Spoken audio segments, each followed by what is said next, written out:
O céu estava cinza, encoberto por nuvens espessas que pareciam pesar sobre a paisagem, quando André, Vinícius e Lucas deixaram a estrada asfaltada e adentraram um caminho de terra batida rumo ao pântano das almas.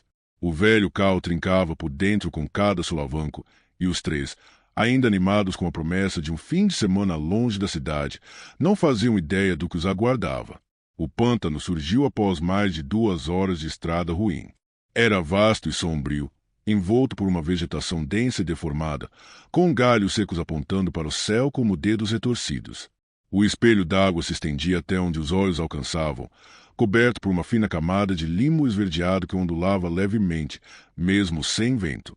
Parece que o tempo parou aqui, murmurou Vinícius, ao sair do carro. Não havia sinal de outros acampamentos, casas ou qualquer vestígio humano. Apenas o som abafado do vento entre as árvores, ou melhor, a ausência dele. Não havia pássaros, nem insetos, nem o som típico de um pântano. Era um silêncio denso, sufocante, que preenchia os ouvidos como um zumbido constante. Era como se o lugar segurasse a respiração, esperando. Montaram um acampamento perto da margem, escolhendo uma clareira estreita cercada por juncos altos. O chão era macio demais, úmido e afundava sob os pés. O cheiro de podridão era penetrante, uma mistura de matéria orgânica em decomposição, água parada e terra encharcada. Lucas acendeu uma fogueira com dificuldade. A madeira local parecia absorver o fogo antes de queimá-lo. Quando as chamas finalmente surgiram, projetaram sombras que dançavam de forma estranha sobre a neblina baixa que começava a se erguer. O céu escureceu rápido. A noite caiu como um manto grosso, e com ela veio a névoa, espessa, azulada, rastejante. Não parecia natural. Ela se movia com intenção, vindo do centro do pântano como se estivesse sendo convocada. E dentro dela, algo se movia. Vocês viram aquilo? Perguntou André, apontando para o lago. Achei que vi um vulto ali, andando sobre a água. Vinícius apertou os olhos. Nada, mas havia algo incômodo naquela névoa. Ela não apenas escondia as coisas, ela parecia observar. O silêncio se intensificou. Um silêncio que parecia carregar peso. Como se algo estivesse prestes a emergir do fundo, da escuridão sob a superfície. Lucas se encolheu perto da fogueira. Seus olhos, antes curiosos, agora estavam atentos. Ele sussurrou. Tem alguma coisa errada com esse lugar. Na água, o reflexo do céu estava escuro, turvo, e por um breve momento, ninguém percebeu que já não refletia o céu. Refletia a eles. Mas seus reflexos não se mexiam. A madrugada chegou sem aviso. O tempo parecia se distorcer à beira do pântano. O relógio de pulso de Lucas marcava 2 da manhã, mas ele jurava que o tempo não estava passando. As brasas da fogueira estalavam devagar, como se também estivessem presas em alguma coisa invisível. Ele se afastou do acampamento em silêncio. Pegou um cigarro amassado da mochila e andou até a margem, onde a névoa tocava a água como dedos curiosos. O cigarro acendeu com dificuldade. O primeiro trago veio amargo, cortado pelo frio que não vinha do ar, mas de dentro do peito. A sensação de estar sendo observado era tão real quanto a umidade que impregnava suas roupas. E então ouviu. Lucas, me ajuda. Ele se virou devagar, o coração disparando, e seus olhos se arregalaram ao ver a neblina se abrindo como uma cortina. Havia algo no meio da água. Um corpo, flutuando. Era uma figura feminina, de cabelos escuros e longos, o rosto meio encoberto por algas. Mas ele reconheceu. Reconheceria aquela voz em qualquer lugar. Isa, sussurrou, a voz embargada. Era sua irmã, Isabela, morta fazia 3 anos. Afogada, ela parecia imóvel, mas seus olhos estavam abertos. E o encaravam. Suplicavam. Me ajuda, por favor. Lucas deu um passo adiante. A lama sugou seus pés. Outro passo. A figura pareceu se afastar lentamente, sem se mover. Quando ele piscou, ela já não estava mais ali. Apenas as ondulações na superfície denunciavam sua presença anterior. Com os pulmões apertados, ele voltou cambaleando para o acampamento, o cigarro apagado entre os dedos. Não disse uma palavra. Se deitou em silêncio, os olhos abertos, ouvindo a névoa respirar ao redor. Na barraca ao lado, André começou a murmurar. Primeiro palavras desconexas, depois sussurros angustiados. Lucas se virou, prestando atenção. Vinícius também acordou, confuso. André? André se contorcia, os olhos ainda fechados. Pai? Murmurou, em meio ao sono. Não, você está morto. De repente, ele gritou, um grito rasgado, gutural, que cortou a noite e fez os dois se levantarem num pulo. Ele estava lá. Ele me chamou. Meu pai. Ele estava de pé na margem. Me chamou pelo nome. Eu vi os olhos dele. Ele estava me esperando. O silêncio voltou com força. Mas agora, algo havia mudado. A neblina se adensava mais e mais, envolvia as árvores, penetrava entre as barracas. E começou a falar. Lucas, Vinícius, André. As vozes vinham de todos os lados. Eram familiares. Tinham tons e timbres que não se ouvia há anos. A mãe de Vinícius, que morrera de câncer. O tio alcoólatra de Lucas. A avó de André. Cada um deles chamando, pedindo, suplicando. Venha até a água, por favor. Estamos esperando. Os três passaram o resto da noite em silêncio. A fogueira quase apagada, o frio cortando os ossos. As vozes não pararam. Sussurravam, choravam, riam. Às vezes, pareciam vir de dentro das barracas. Naquela madrugada, cada um deles chorou em silêncio, sem deixar o outro perceber. Sabiam, no fundo, que não estavam mais sozinhos. O amanhecer nunca parecia chegar no pântano das almas. Quando o dia enfim clareou, não trouxe alívio. Trouxe apenas uma nova camada de estranheza. A neblina agora era mais espessa e se erguia até a altura do peito. Andar por ela dava a sensação de caminhar por dentro de um sonho febril. Lucas foi o primeiro a sair da barraca. Seus olhos estavam vermelhos e inchados, como se não tivesse dormido, e de fato, não dormira. Ele se aproximou da água, tentando enxergar o céu refletido ali, mas o que viu o paralisou. O reflexo na água não mostrava o céu, nem as nuvens. Mostrava a mata ao redor, invertida, com as árvores tortas, esticadas para baixo, como se o mundo submerso tivesse vida própria. Mais do que isso, no reflexo, ele viu três figuras de pé atrás de si, vultos parados, imóveis. Ele se virou bruscamente. Não havia ninguém. O coração disparou, mas ele não conseguiu gritar. Em vez disso, caiu de joelhos na beira da água e começou a rir. Uma risada nervosa, vazia, sem força. Estava começando a perder a noção do que era real. No acampamento, André tentava desmontar a barraca, mas ao abrir sua mochila, soltou um palavrão. Que merda é essa? Tudo dentro estava molhado, encharcado, como se tivesse sido submerso por horas. A comida estragada, as roupas pesadas, emboloradas. A barraca também começava a desmanchar por dentro. Era como se o pântano estivesse invadindo cada canto, pouco a pouco. Vinícius pegou sua bússola, tentando entender para que lado ficava a estrada. Mas o ponteiro girava sem parar, como uma criança perdida, sem direção. Eles tentaram ir embora. Andaram em linha reta, com a mata fechando-se ao redor, os pés afundando na lama, as roupas grudando no corpo. Mas não encontraram a estrada, nem as árvores que haviam marcado no dia anterior. No lugar dela, mais pântano. A mesma névoa, a mesma água parada. Lucas começou a rir de novo, agora mais alto. Mas a risada virou o grito. Ele olhava fixamente para o vazio, apontando com dedos trêmulos. Lá, ele está ali. O Rafael. Eu juro por Deus que é ele. Vinícius congelou. Rafael era seu ex-namorado. Morreu num acidente de moto há 2 anos. Ninguém mais podia vê-lo, mas Vinícius sentia. Sentia a presença dele se arrastando pela neblina, sussurrando segredos que ele nunca tinha contado a ninguém.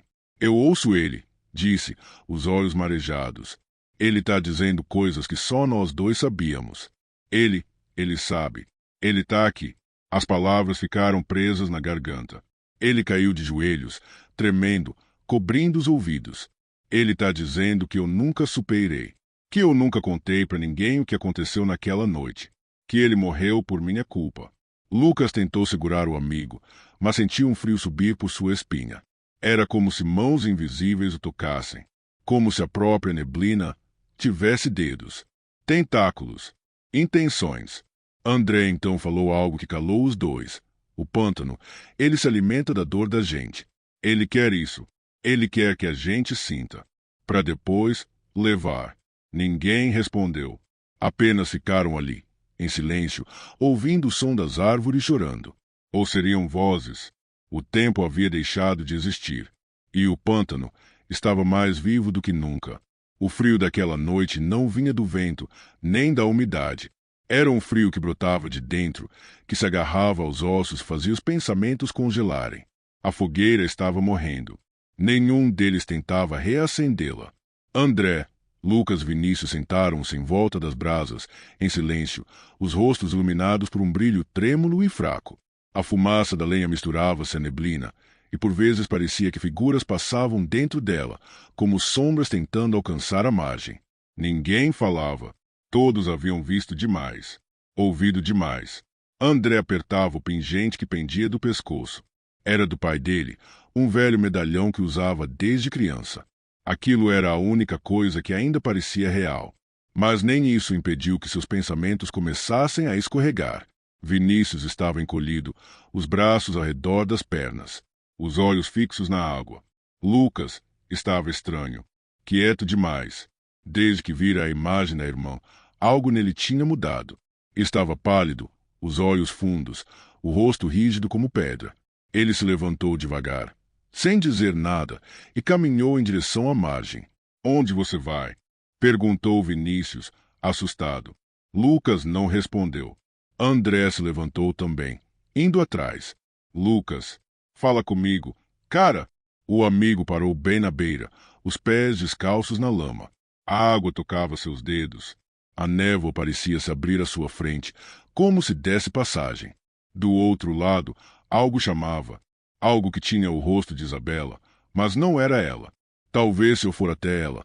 Talvez pare", disse, finalmente, com a voz rouca, cansada. "Não", gritou André, avançando. "Tarde demais." Lucas deu um passo, e a água o puxou. Não foi como um mergulho. Foi como ser engolido, como se o pântano tivesse mãos, braços, garras. André entrou atrás dele, gritando, lutando contra a lama, contra a água gelada que agarrava suas pernas. Mas não havia sinal de Lucas. Nenhuma bolha, nenhum movimento, apenas o boné dele, boiando. André caiu de joelhos, molhado, gritando o nome do amigo. A névoa o cercou de novo, abafando sua voz.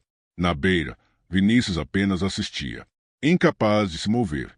Sentia o peso do pântano dentro do peito, como se algo comprimisse por dentro. As vozes voltaram a sussurrar. Agora vinham de perto, muito perto. Ele se virou. A mata ao redor estava cheia de olhos. Silhuetas pálidas entre as árvores. Algumas paradas, outras se movendo lentamente. Mortos, afogados, vítimas. E todas tinham os mesmos olhos de Lucas. Vagos, escuros, sem vida. Vinícius correu para dentro da barraca. Se encolheu, tapou os ouvidos, mas as vozes agora vinham de dentro da cabeça. Choros, risos, segredos, sussurros infantis, e o som de algo se arrastando pelo tecido da barraca. André voltou do pântano, cambaleando, enlameado, com os olhos vazios. Ele não queria voltar, sussurrou, sem encarar ninguém. Ele olhou para mim lá embaixo e sorriu. Naquele momento, o pântano não era mais só um lugar. Era um organismo vivo, pulsando, respirando junto com eles. Era uma entidade faminta. E agora, queria o resto. A neblina não se dissipou com o amanhecer. Pelo contrário, parecia mais densa, mais viva. A luz do sol mal conseguia atravessar sua espessura. O mundo ao redor parecia suspenso, em um limbo entre sonho e pesadelo. Vinícius acordou sozinho. As barracas haviam desaparecido, como se jamais tivessem sido montadas. O chão estava nu, encharcado, coberto por pegadas que desapareciam na lama. Pegadas que não eram humanas. Não havia sinal de André. Apenas o medalhão do pai dele, fincado na terra, como uma lápide improvisada. Vinícius caminhou sem rumo. Os pés afundavam até os tornozelos, cada passo mais difícil que o anterior. A sensação de estar sendo seguido era constante, mas não se virava. Não queria ver o que vinha atrás. Ele chegou à beira da água. O pântano estava quieto demais. As ondulações haviam parado. A superfície era um espelho, mas o reflexo não era o dele. A imagem na água era de Vinícius. Sim, mas algo estava errado. O reflexo sorria. Um sorriso frio, largo demais. E quando ele se moveu, Vinícius não acompanhou. Era como se os dois fossem entidades separadas. Então, o reflexo acenou. Vinícius recuou um passo. Isso, não sou eu. O reflexo ergueu a cabeça. Os olhos eram completamente pretos, como buracos escavados no rosto. A pele esverdeada, inchada, como a de um afogado. E sorria. Um sorriso que se alargava além do possível, rasgando o rosto até os ouvidos. De repente, a água se rompeu. A cópia de Vinícius emergiu, como um boneco sendo puxado por fios invisíveis. Era idêntico em cada detalhe, exceto pela ausência de alma nos olhos. Vinícius tentou correr, mas a lama o agarrou pelas pernas, puxando com força. Ele gritou, lutou, mas era como tentar escapar de um pesadelo. A criatura se aproximou lentamente, caminhando pela água como se ela fosse sólida. Quando seus rostos ficaram frente a frente, a cópia sussurrou: "Você é meu agora", e puxou. A última coisa que Vinícius viu foi seu próprio rosto, mas não havia medo nele, apenas aceitação. A água fechou-se sobre ele como um túmulo. Silêncio. Dias depois, pescadores da região encontraram vestígios na beira do pântano. Pegadas, uma fogueira apagada e um homem andando sozinho pela estrada de terra, completamente coberto de lama. Estava descalço, tremendo, e dizia-se chamar Vinícius, mas não lembrava de onde vinha, nem de quem eram os nomes que diziam para ele. E os olhos? Havia algo profundamente errado com os olhos. Hoje, ninguém mais acampa no pântano das almas. Os locais dizem que ele mostra aquilo que você mais deseja ou aquilo que você mais teme. E se você responder ao chamado, ele te dá exatamente isso, ao custo da sua alma. E a cada década, o pântano escolhe novos rostos, novos reflexos.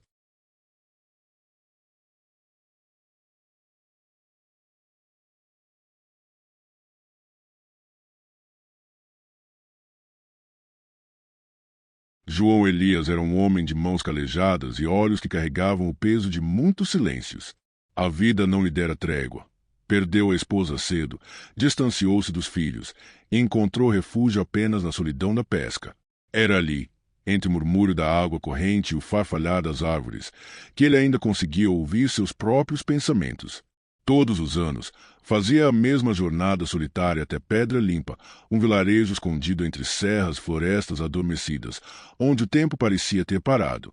Lá nascerá seu pai, e ali, à margem do rio Passa Fundo, João buscava mais que peixes, buscava um pouco de paz. A chegada à vila foi silenciosa. As casas, velhas e encardidas pelo tempo, pareciam observar João com olhos ocultos atrás de cortinas puídas. Havia poucas almas nas ruas, e a maioria eram rostos enrugados que o observavam com desconfiança velada. Ainda assim, Dona Sílvia, velha conhecida de sua infância, o recebeu com o costumeiro café amargo e conselhos que soavam como avisos. "Você vai pescar no trecho de sempre, né, João?" Perto da curva da ponte, João negou com um aceno. "Pensei em tentar o trecho mais abaixo. Ouvi dizer que os peixes voltaram para lá." O silêncio caiu como uma nuvem espessa. Dona Sílvia apertou a xícara nas mãos trêmulas. Seus olhos, antes firmes, agora vacilavam. Desde 1963, ninguém mais vai até lá. Nem os moleques, nem os doidos. Aquilo lá tá contaminado de história e de coisa ruim. O que mora lá embaixo ainda tem fome. João deu um sorriso curto, tentando disfarçar o desconforto. Aquelas histórias, para ele, sempre foram como as marés da infância, assustadoras, mas distantes. Superstições de gente velha. E ele também já estava velho. No dia seguinte, partiu sozinho. Mochila às costas, vara de pescar na mão e uma vontade teimosa de provar que ainda era senhor de si. Caminhou por trilhas cobertas de folhas mortas, até chegar ao ponto onde o rio Passa Fundo fazia uma curva lenta, como se contornasse algo invisível. A margem era mais escura ali. O cheiro da água era diferente, mais espesso, metálico. João caminhou pela lama úmida, os calçados afundando a cada passo, até que sentiu algo duro sob o pé. Curvou-se. A terra parecia esconder algo antigo, esquecido. Usando um pedaço de galho, cavou até revelar um objeto estranho, quase o tamanho da palma de sua mão. Era um anzol, mas não como os comuns. Feito de metal escurecido pelo tempo, retorcido como se tivesse sido moldado por raiva ou dor. Suas pontas eram curvas, afiadas demais, e o centro parecia ter dentes. Tinha o formato de uma mandíbula aberta. João o ergueu devagar. O metal vibrava, não com calor, mas com um pulso, como se tivesse vida. Por um instante, sentiu como se algo tivesse ligado a ele. Como se o anzol tivesse prendido não à sua mão, mas à sua vontade. Guardou no bolso da camisa. Não sabia por quê. Apenas não conseguiu deixá-lo ali. O vento soprou mais forte. As árvores estremeceram. E o rio, por um breve momento, pareceu parar. O dia amanheceu com o céu encoberto e o ar carregado de umidade. Uma névoa fina pairava sobre o rio e o som da mata parecia abafado, como se o mundo tivesse prendido a respiração. João acordou com uma inquietação no peito, como se tivesse esquecido algo importante durante a noite. Mas ao tocar o bolso da camisa e sentir o metal frio do anzol, soube que ele ainda estava lá. Decidiu usá-lo. Não sabia explicar por quê. Era como se o anzol o chamasse. Como se sua mão se movesse por vontade própria, enquanto ele montava a linha e amarrava o artefato negro, agora limpo e reluzente, a vara de pesca. Sentou-se em sua velha cadeira de lona, acendeu um cigarro e lançou a linha. Antes mesmo que a brasa tomasse forma, a vara se curvou com violência. Uajá, a fisgada era forte. Quase arrancou a vara de suas mãos. João puxou com esforço e, com espanto, retirou um enorme peixe das águas, um dourado de proporções que ele não via desde a juventude. Ainda atônito, lançou a linha de novo. Outra fisgada, e depois outra. Durante horas, a cena se repetiu como um ciclo viciado. Os peixes simplesmente não paravam. Pulavam na linha como se fossem atraídos, convocados, forçados. Era como se o rio inteiro quisesse se lançar para fora por aquele único ponto. João ria. A caixa de peixes estava quase cheia. Mas havia algo errado. Os peixes não pareciam normais. Seus corpos traziam feridas estranhas, escamas ausentes, carnes esfoladas. Alguns estavam deformados. Um tinha 2 olhos de um lado só da cabeça. Outro, ao abrir a boca, revelou pequenos dentes humanos. João parou por um instante. Passou a mão no rosto suado. O riso deu lugar a um aperto no estômago. A névoa ao redor engrossava. O vento soprava contra o sentido da correnteza. E o rio não parecia mais um rio. Era como uma boca aberta, fuda, esperando. Naquela noite, João quase não dormiu.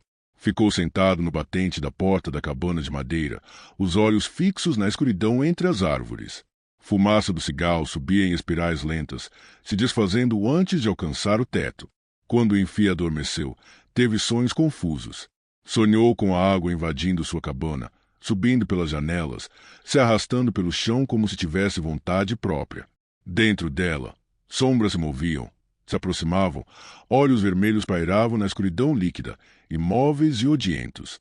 E havia um som, um tilintar metálico, agudo, quase imperceptível, como correntes sendo puxadas no fundo do rio. João acordou de sobressalto. O som ainda estava em seus ouvidos, mas a cabana estava silenciosa, silenciosa demais. O sol não rompeu completamente as nuvens naquela manhã. A luz que descia sobre a mata era cinzenta, fria, como se o tempo houvesse se esquecido de aquecer aquele canto do mundo. João saiu da cabana com a cabeça pesada, os olhos ardendo de sono mal dormido. O cheiro do rio estava diferente, mais denso, mais férreo. Ao redor da cabana, notou marcas no chão, pegadas, mas não eram humanas. Eram fundas, alongadas, com garras, e, entre os dedos, havia membranas finas, como as de um anfíbio. Estavam úmidas, recentes, pareciam vir da direção do rio e voltarem para ele. O silêncio da mata era antinatural. Nenhum pássaro, nenhum inseto, apenas o som do próprio coração de João batendo mais forte. Ele caminhou até a margem. A água estava turva, quase negra. Borbulhava em pontos aleatórios, como se respirasse. E mesmo assim, mesmo com o estômago revirado e os nervos em brasa, ele lançou a linha. Não por vontade, mas por impulso, como se não tivesse escolha. Dessa vez, a vara não puxou com força. Algo subiu à superfície devagar, sem pressa. João puxou a linha, e do outro lado emergiu um osso. Um fragmento de crânio pequeno, ainda com fios de cabelo grudados. Um maxilar infantil incompleto. Carne ressecada pendendo nas laterais. João caiu de joelhos, soltando a vara, o rosto pálido como papel. Vomitou. Limpou a boca com a manga da camisa, tremendo, tentando compreender o que estava fazendo ali. Que tipo de coisa tinha acordado? Que tipo de força estava em ação? Deu meia volta e correu para dentro da cabana. Com mãos trêmulas, abriu o bolso para jogar fora o maldito anzol. Mas ele não estava lá, não no chão. Estava em seu bolso de novo. Ele puxou a camisa com violência, o rosto suando frio. O metal escuro reluzente de novo em sua mão, como se jamais tivesse sido jogado fora. Sentou-se no canto da cabana, a respiração descompassada. O metal vibrava, de leve, como se pulsasse, como um coração. E então começaram os sussurros. No começo eram suaves, palavras que ele não entendia. Depois, vozes conhecidas. Sua esposa, morta há anos, chamando seu nome. A voz do pai, distante e grave. Um corvo imitando o choro do filho que ele não via desde criança. Mas não era de fora que vinham. Eram de dentro da cabeça. Mais, traga mais. Fome. Naquela madrugada, a cabana tremeu. Primeiro, como se uma ventania batesse contra as paredes frágeis. Depois, com o som de algo ou alguém circulando lá fora, arranhando as tábuas, as unhas longas riscando o madeiramento como se buscassem entrar. João segurava uma faca de cozinha nas mãos, os olhos arregalados, as costas encostadas na parede. Não piscava, não se movia. As batidas cessaram por horas. Um silêncio absoluto tomou conta, até que ele relaxou, por um segundo. Foi quando ouviu 3 batidas pesadas, precisas, na porta. E então ela se abriu, devagar. Não havia ninguém ali. Apenas marcas de pegadas molhadas, indo da porta até a beira de sua cama. João correu ao amanhecer. Os pés descalços esmagavam a lama fria enquanto a floresta se fechava atrás de si. As árvores pareciam mais próximas, mais altas, mais vivas. Galhos agarravam sua roupa, espinhos escavam sua pele, mas ele não parava. Precisava sair dali. Precisava encontrar alguém. Qualquer um. Ao alcançar Pedra Limpa, os moradores observaram como se vissem um cadáver andando. Seus olhos estavam fundos, o rosto sujo, o corpo tremendo. Ele gritava, apontava para o rio, falava do anzol, das vozes, das pegadas, da coisa na água. Mas ninguém se moveu. Ninguém ofereceu ajuda. Foi quando ouviu uma voz fraca vindo da praça. Um velho cego, sentado sob a sombra de uma figueira, girava um terço entre os dedos.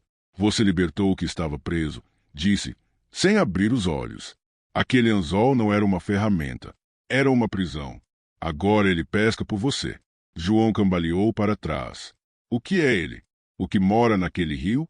Ele tem muitos nomes, mas aqui chamamos de o que não pode ser saciado. A fome que dorme no leito. O pescador invertido.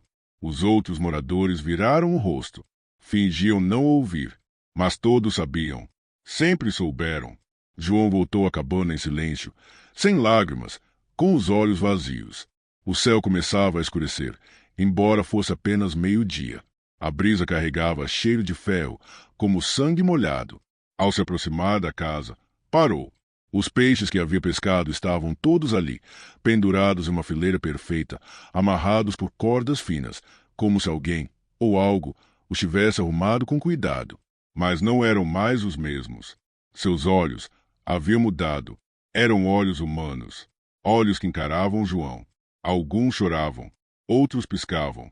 E em suas bocas, costuradas com linha fina e escura, formavam sorrisos forçados, grotescos, como se zombassem dele. João caiu de joelhos. Gritou, não por medo, mas por desespero. Ao tentar fugir pela trilha, notou que o caminho parecia diferente. As árvores estavam mais juntas, o mato mais alto. Era como se a floresta não quisesse deixá-lo sair. Estava viva. Fechava-se a cada passo. Ele corria em círculos, voltando sempre ao mesmo lugar. A natureza o havia cercado. O tempo se contorcia. O céu perdeu a cor. O vento parou de soprar. Então, ele sentiu. O chão tremeu sob seus pés. O som veio do rio. Um borbulhar profundo, como uma respiração longa saindo da água. Quando chegou à margem, viu. No meio do passa-fundo, algo emergia. Era alto, desproporcional, escuro como petróleo. Seu corpo parecia feito de escamas encharcadas, unidas por carne exposta e rasgada. De seus braços saíam dedos longos que terminavam em anzóis enferrujados, retorcidos, pingando algo espesso e negro. A mandíbula era aberta, sem pele, sem lábios, os dentes finos e numerosos, em fileiras tortas. Onde deveriam estar os olhos, havia 2 anzóis girando lentamente, como agulhas hipnóticas. A criatura caminhava para a margem com passos pesados, e o rio abria caminho para ela, borbulhando em devoção. Um zumbido metálico preenchia o ar. João não conseguia se mover. O ar estava preso em seus pulmões. A presença da coisa o esmagava por dentro. O anzol em seu bolso vibrava com força. Ele não era mais pescador. Era o isco. A última noite caiu como uma sentença.